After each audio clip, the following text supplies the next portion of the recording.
திமுகவுடன் கூட்டணி அமைச்சிருக்குது, எப்படி பாக்குறீங்க? அதாவது ஒவ்வொரு கட்சியும் எதுக்கு ஆரம்பிக்கிறாங்கன்றது எல்லாருக்கும் தெரியும். ஒவ்வொரு கட்சியும் ஒரு நல்ல எண்ணத்தோட மக்களுக்கு ஏதாவது செய்யணுன்ற ஒரு எண்ணத்தோட தான் கட்சி ஆரம்பிப்பாங்க. ஆனால் இன்னைக்கு வந்து திரு கேப்டன் அவர்கள் வந்து ஆரம்பித்த ஒரு இயக்கம், அவர் இந்த கட்சியை ஆரம்பித்ததே எப்படின்னா, திமுக போன்ற ஒரு ஒரு சமூக விரோத ஒரு ஒரு அரசை அகற்ற வேண்டும், ஒரு ஊழல்வாத அரசை அகற்ற வேண்டும், இந்த மாதிரியான ஒரு குடும்ப அரசை அகற்ற வேண்டும் தான் கேப்டன் விஜயகாந்த் அவர்கள் அவருடைய வாழ்நாள் முழுவதும் போராடிட்டு வந்தார்.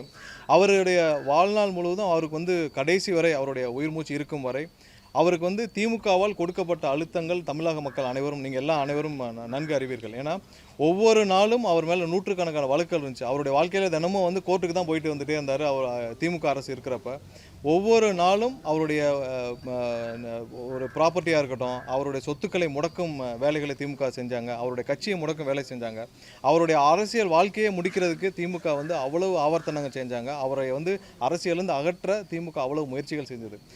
ஒரு ஒரு உச்சக்கட்ட அழுத்தத்திற்கு கேப்டன் அவர்களை வந்து திமுக வச்சிருந்தது. அவருடைய வாழ்க்கை முழுவதும் அவர் போராடி எதற்காக யாரை அகற்ற வேண்டும் என்று போராட்டினார்களோ அவருடைய கூட்டணி வச்சது வந்து அவருடைய தொண்டர்களும் அவரை நேசித்த மக்கள் யாரும் அதை ஒரு பொருட்டு கூட ஒரு நாள் கூட ஏற்றுக்கொள்ள மாட்டார்கள்.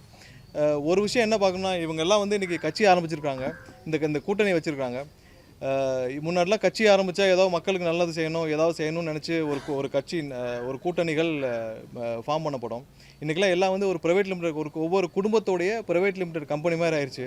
ஸோ அந்த குடும்பங்கள்லாம் சேர்ந்து அவங்களுக்கு என்ன ப்ராஃபிட் கிடைக்குதோ, என்ன ஒவ்வொரு இடத்துலையும் என்ன வந்து லாபம் கிடைக்குதோ அந்த லாப நோக்கத்தோடு ஒவ்வொரு கூட்டணியும் வைக்கப்படுது. ஸோ இதில் இன்னொரு விஷயம் நம்ம பார்க்க வேண்டிய விஷயம் என்னென்னா, திமுக வந்து ஒவ்வொரு நாளும் சொல்லிட்டு இருக்காங்க வலுவான கூட்டணியில் இருக்கிறோம், வலுவான கூட்டணியை வச்சிருக்கிறோம்னு சொல்லிட்டு. இவ்வளவும் இருந்தும் இன்னமும் அவர்கள் வந்து கீழே இறங்கி சென்று, அதாவது யாரை கேப்டன் அவர்களை பார்த்து பயந்து கேப்டன் அவர்களை அரசியலிருந்து அகற்ற ஒவ்வொரு நாளும் போராடிய திமுக வந்து இன்னைக்கு கீழே இறங்கி போய் அதே தேமுதிகவுடன் கூட்டணி வைத்திருப்பது திமுகவிற்கு தோல்வி பயத்தை காட்டுறது.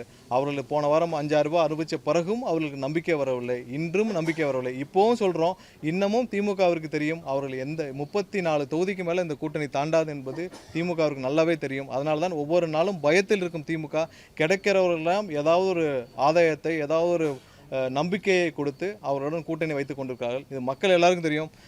கேப்டனை நேசிக்கிறவர்கள் அனைவருக்கும் தெரியும். இந்த கூட்டணியை அவருடைய தொண்டர்களோ அவரை நேசித்த ஒரு நபர் கூட ஏற்றுக்கொள்ள மாட்டார்கள்.